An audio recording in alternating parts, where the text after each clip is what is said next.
On this episode, the fentanyl trafficker known as Stevo is sentenced to more than 8 years in prison. And also, Dallas officers seen laughing after a disabled veteran is denied the restroom urinates on himself. That and more. Chris Talk starts right now. Let's get into it. Can you feel it? Can you feel it? What's up? Welcome to another episode of Chris Talk, where we talk about any and everything under the sun. I am your host with the most, Chris Talk. All right, people. What's up? I hope that you're enjoying your day, because I am enjoying mine. Sorry if my voice sounds raspy. I don't know. I'm just like stuffed up this morning. I don't know. I don't know what's going on. But yeah, I hope you're enjoying your morning. So let's get into these two stories that we have for y'all today. And I want to thank everybody for tuning in and listening, as always. So let's get into these two stories. Our first one, where's this from? Where's the first one from? What? Flower Mound. Where the heck is that? I don't know where it is. But I think I'm assuming it's in New York City. Well, not New York City, but I'm assuming that it's in New York. I will hear about it in the story. You know what I mean? So check this one out. So some fentanyl trafficker known as Devo is sentenced. Is sentenced to more than 8 years in prison. So yeah, I want to know where the heck a flower, whatever it's called. All right, let's check out that story, y'all. Let's hit it. Let's let our AI take over. Let's play that. Check it out, y'all. A Flower Mound fentanyl trafficker believed to have sold around 1,800 pills laced with the dangerous drug was sentenced to more than 8 years in prison on Wednesday. 18-year-old Stephen Paul Brinson, who was also known as Steve O, was sentenced to 100 months in prison and 4 years of supervised release. Brinson pleaded guilty conspiracy to possess with intent to distribute a Schedule II controlled substance back in May. At the time of his arrest, federal investigators said Brinson was a major supplier of the deadly fentanyl-laced pills that were used by middle and high school students in Carrollton. He used his Instagram account to sell the pills marked as M30 to resemble oxycodone pills. Court documents say that Brinson supplied fentanyl to Donovan Andrews in Carrollton. According to investigators, Andrews is responsible for the overdose of at least one 14-year-old girl. During a search of Brinson's home, law enforcement found 1,800 fentanyl-laced pills, cocaine, marijuana and 2 guns. In plea papers, he admitted that at the time of that search, he was armed and on the way to deliver a pill to a customer in Flower Mound, so far. 9 defendants have been charged in connection to a series of juvenile overdoses in Carrollton and Flower Mound. Court records show that 20-year-old Robert Gaitan, who is also connected to the overdoses, pleaded guilty on Wednesday. Gaitan was charged in an indictment filed back in March for conspiracy to distribute a controlled substance. Wow, that is bugged out. That is bugged out. Let me get into this. Give y'all my view and my opinion on this story. This, first of all, can we give this guy, can we give him the buzzer? Give him the buzzer. That's my new dummy bell. For all my new listeners, we changed the dummy bell to a dummy buzzer. So now, when you're a dummy, you get one of these. You know what I mean? You're out of it. You're out of control. Out of control completely. But let's get into this one right here. So apparently, this guy was losing his freaking mind. And should he get 8 years in prison? I don't know how much time you should get for, because this is a young man, he's only 18, and he just really ruined his entire life at 18 years old. His entire life is really over. I mean, I know some of y'all gonna be out there, oh, he can come out and yeah, but I mean, come on, let's be honest. Let's be honest. When they see those charges, I mean, come on, fentanyl, and then the drug that you are selling is related, possibly related to some overdose or possibly linked to somebody's death. Okay, yeah, put that on the application and see how far you go. All right, people, let's just be honest. But this guy, I mean, in 8 years, to me, is probably a smack on the wrist because he was caught with guns, apparently with guns and other things like that. So 8 years being caught with guns, I mean, this guy had to be, he ain't got no melanin, man. I mean, I'm, um, I'm, here, I'm just saying he can't because it don't make any sense. But I mean, it does make sense that he doesn't have any melanin. That's why he only getting 8 years because he's being caught with a loaded gun. Yeah, a loaded gun, then admitting to the officers that he was on his way to drop off a package, and he got caught with the drug money. So I mean, he's obviously an idiot. You know what I mean? But could you really imagine how that probably transpired? Like, could you really imagine how that transpired? And can you really, like, I mean, like, FBI, open up! that's how they had to come there. They had to be like, FBI, open up! give us the fentanyl right now. Give us the fentanyl right now. Give us all that. But I will say this, that, no more kidding around, but fentanyl is something that is very, very serious. And it's being used amongst teenagers, mostly teenagers. But it is a very serious issue. And it has reached a lot of different communities. So if you know somebody who is using any type of drug, any type of drug, you know what I mean? There's your local agencies. I think it's 311. Well, for us, for New York, it's 311, right? Yeah, but I'm pretty sure that they have a 1-800 number that you can call to help somebody, to get somebody some type of help or treatment if they are using like heavy drugs. Because this fentanyl thing, this is going to turn. It's going to. I mean, it's an epidemic now, but if we don't do nothing about this, and I mean seriously do something about this, it's going to turn into a pandemic. You know what I mean? It's going to turn into something way, way bigger, way bigger.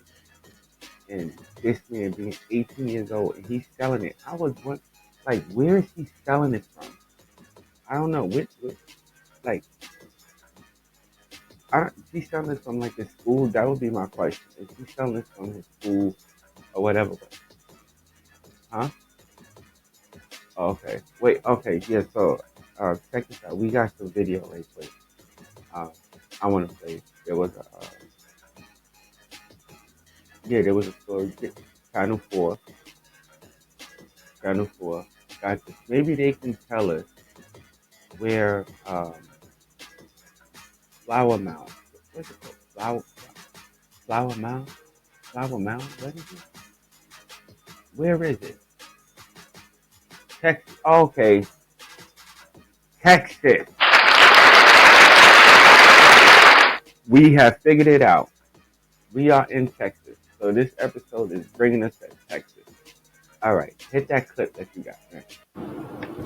The DEA special agent in charge told me that Stephen Brinson allegedly is responsible for being a major distributor of fentanyl-laced pills in the Carrollton area. According to court documents that we looked at today, Brinson allegedly told investigators because he's white and lives in Flower Mound, it would allegedly help his case. I think what this has brought is just a glimpse into what here at DEA we've known for a long time. There is a fentanyl problem throughout this country and the Dallas-Fort Worth area. Federal investigators arrested 18-year-old Stephen Brinson Wednesday, describing him as a major supplier of the deadly fentanyl-laced pills being used by middle and high school students in the city of Carrollton. Mr. Brinson obviously, had in his possession what we believe to be thousands of pills in addition to other drugs and weapons. Court documents say Brinson was the supplier for Donovan Andrews and a Hebron High School 17-year-old who were both arrested last week. Andrews, according to investigators, is responsible for the overdose of 2 Hebron High School students. Cooperating witnesses led federal investigators to Brinson. According to a court document, Brinson was described as, quote, a plug. He is responsible for a lot of distribution in that area, but there's always more, and our investigation will definitely continue. Investigators said Brinson was distributing drugs from his Flower Mound home and a nearby movie theater parking lot since October of last year. This text. Since October of last year?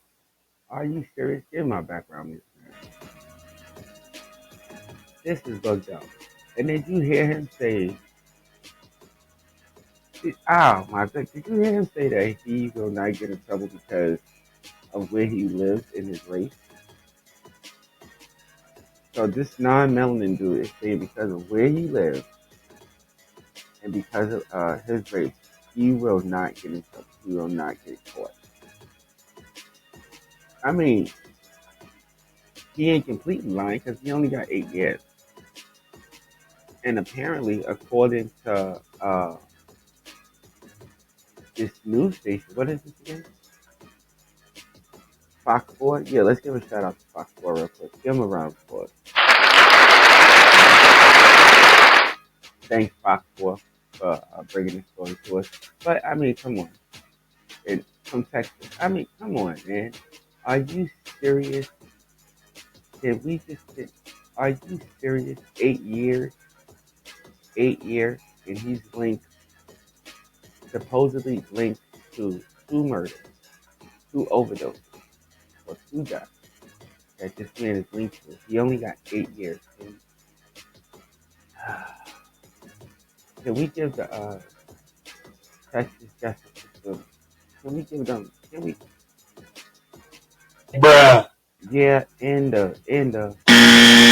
Today, how does this something like this happen? That's all I'm gonna say. But these people, that county justice system has failed that family, those 2 families, and we should not condone. Well, yes, definitely we should not condone to those 2 teens that lost their lives because of using these drugs. But at the same time, we have to try to do our best to keep our children from not participating in such acts. Because, I mean, to these children, somebody brought them into it, you know? So somebody had to, one of their friends or something like that. We have to teach our kids not to fall to peer pressure, how to fight it, and not to fall into it, not to contribute, and then end up in a situation where you are, where your life is ruined, where you perish. Because I know, I can say that those 2 families, they gotta be like really dealing with something serious, and it's hard to lose somebody, especially to drugs. And a lot of people, I know my listeners, y'all got somebody in your family that y'all lost. well, not in your family, maybe a family or friend that you know that lost somebody to drugs or to overdose. And this fentanyl thing, yeah, it is getting out of hand. It is throughout the United States. It is, I don't even know what it do to you, but apparently it's doing some crazy joints. And then this young man really had the nerve to say what he said because because he resides in a certain area or he has a certain status that he won't get punished at all. That was very that was give him the original dummy bell. Yeah, we gotta do the original. That was just man, it you be like that's what I'm saying there like it's just going through my it's just Bruh. yeah, that too. Bruh. It's just that's just flowing through my mind. I'm sorry, listeners, but what he said was very, very, very offensive because he lives in a certain area, because he is a non-melanin, aka white person, aka Caucasian, that he can just simply do whatever he please and not get in trouble. Not get in trouble for it. He's only 18. Now, the question I have is where does he get that mentality from? This is the question that I'm asking. Where does he get this mentality from?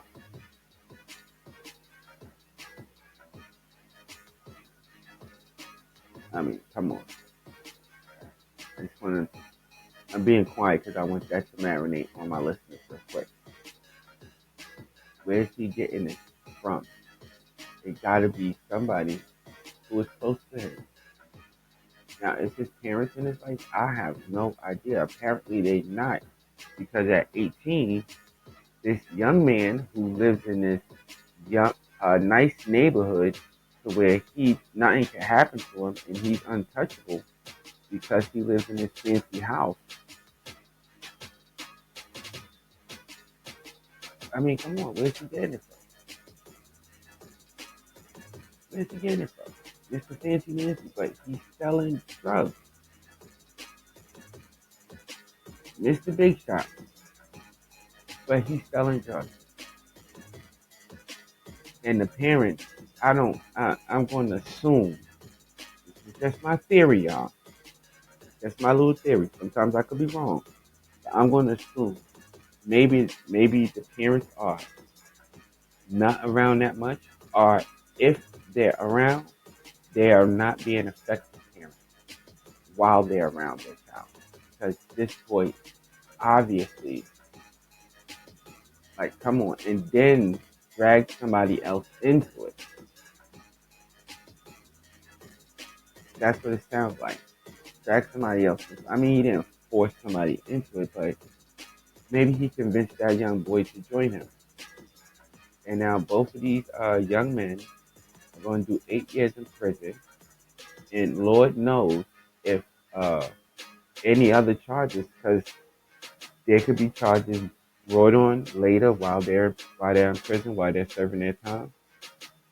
They might actually end. I would hope that they do. I would really hope that they do pursue the death of these other two minors. They don't put their names in it because I guess they are young and 18. But these other two children, yeah, there needs to be some justice for them. And that's my view and that's my opinion on that story.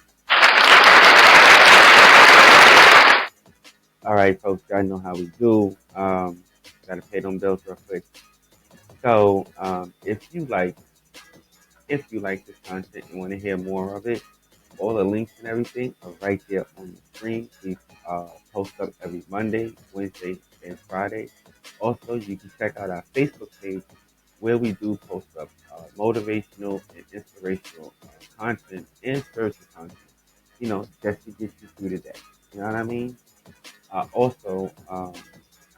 hit that subscribe, that like, and the notification button. And I also appreciate if you leave a comment because I like reading your comments. I mean, it's a little thing for y'all, but it's a big thing for me.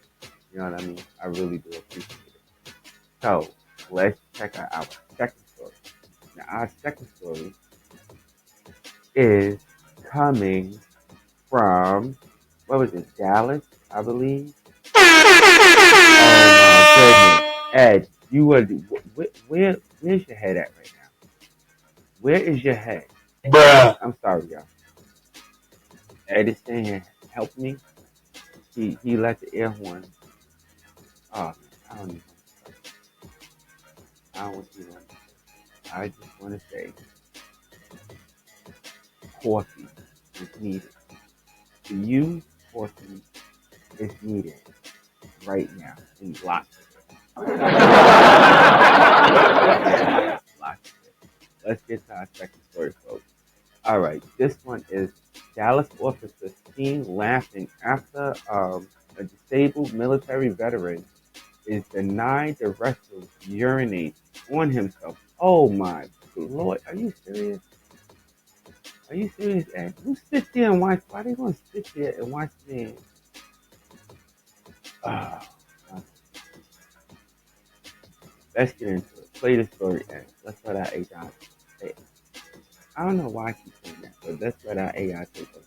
I want to hear this one. Hit it. Wake up. Investigations have been launched after 4 Dallas police officers were seen laughing over a disabled military veteran urinating on himself after his request to use a restaurant restroom was declined. According to the Dallas Morning News, the June 10th incident occurred at a Deep Ellum restaurant around 2 a.m. The disabled veteran, Dynel Lane, told the city's police oversight members that he had wanted to use a restroom at Serious Pizza but was turned away by employees. He also said 2 uniformed off-duty Dallas police officers providing security at the establishment declined to take a look at his medical paperwork after he was told he wouldn't be allowed to use the restroom. Lane, who reportedly had operations on the lower parts of his body after sustaining injuries while on deployment in Afghanistan and Kuwait, ended up urinating on himself. My life has changed, drastically changed, and has been a constant fight having to explain myself about my disability just to get assistance. Lane said, "This battle leaves me in a constant depression and suicidal at times because of the shame of asking strangers for help while in public." Texas and several other states have passed a law that allows people to use the restroom of an establishment if they can prove they have a medical issue that has necessitated an immediate use of a toilet facility. The Dallas Morning News reported. That individual must, however, not enter the premises unlawfully. Lane called 911 after being denied access to the restroom. But the responding officers got to the restaurant after he soiled himself. He also said his medical condition has to do with urine and bowel leakage. Wow. Wow. Wow. That's a serious condition. I wonder, um, I really do wonder what type of condition is that, wow. What type of condition is that this man is suffering from?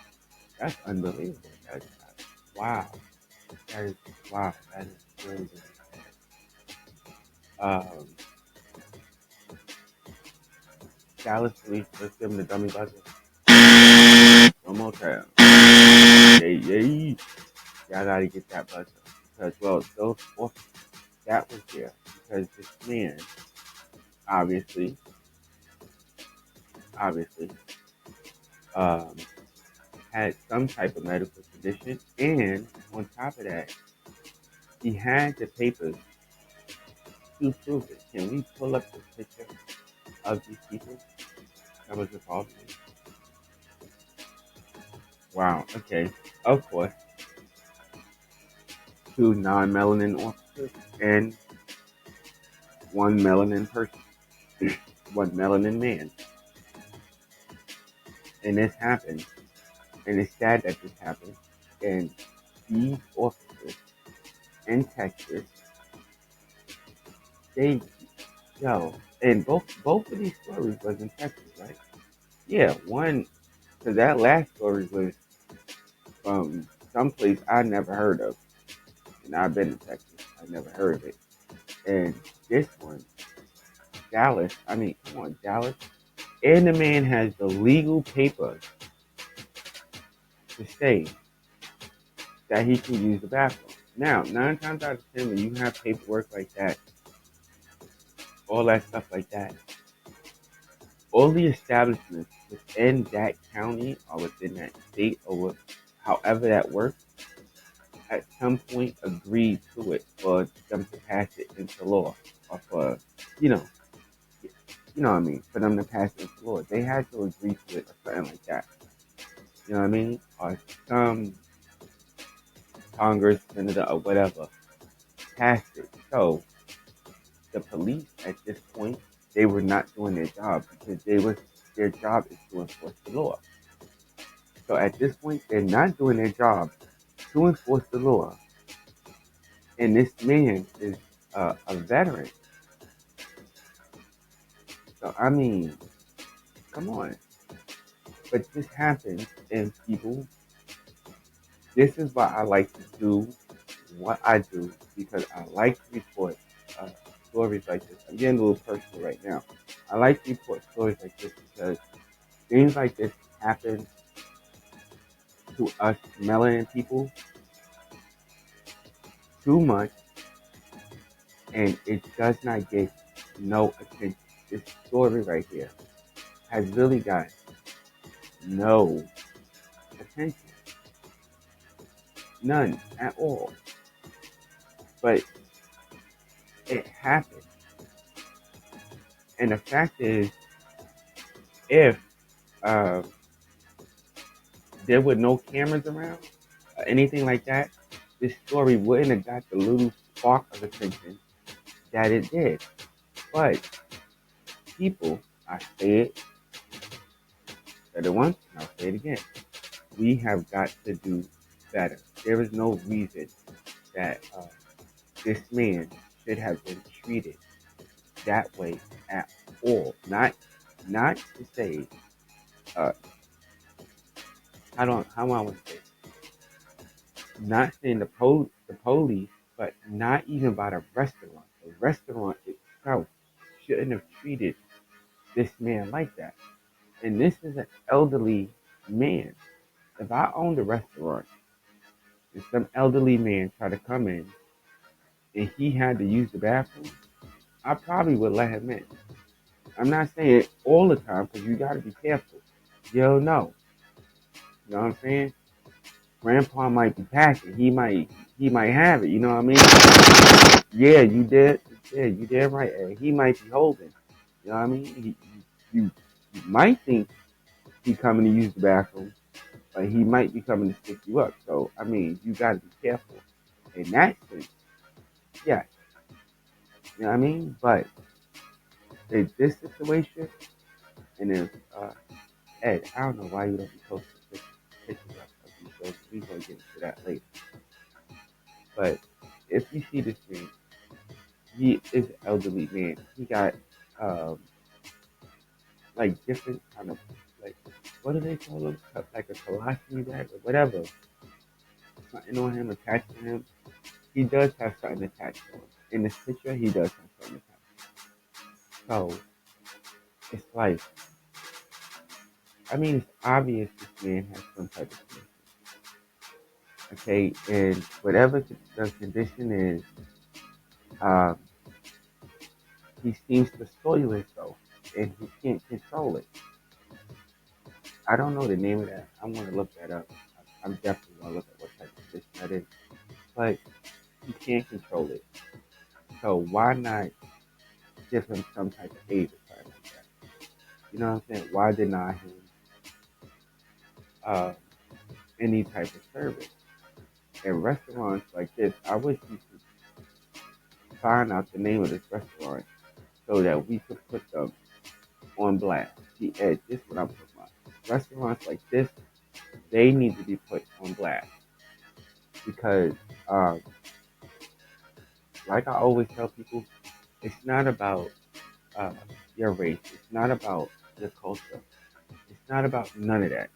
Once we forget all those stupid things and see people as human beings, once we start seeing each other as human beings, things like this, I doubt that they would happen. I doubt that they would happen. Because I don't believe this man, not for 1 second, with anybody in this restaurant trying to protect the business. They were just denying this man because he has some color to his skin, and that's it. That's that's that's it. And it's disgraceful. And we as a people, we need to do better. All right. And that's my view. Is That's my opinion on that. I was just thinking. You know what? I was just thinking. Silent Ed from the background. I was just thinking, what can he sue? If possible, can he sue? I don't know. I don't know. All my listeners, can he sue? And if he can, should he sue? Some food for thought. All right, everybody. Listen, I'm about to get up out of here. I want to thank everybody for. I want to thank all my listeners for tuning in. You could have been anywhere else in the world, but you are here with me, and I so appreciate that. Also, stay blessed and not stressed. Until next episode. Peace. All right, let's get up.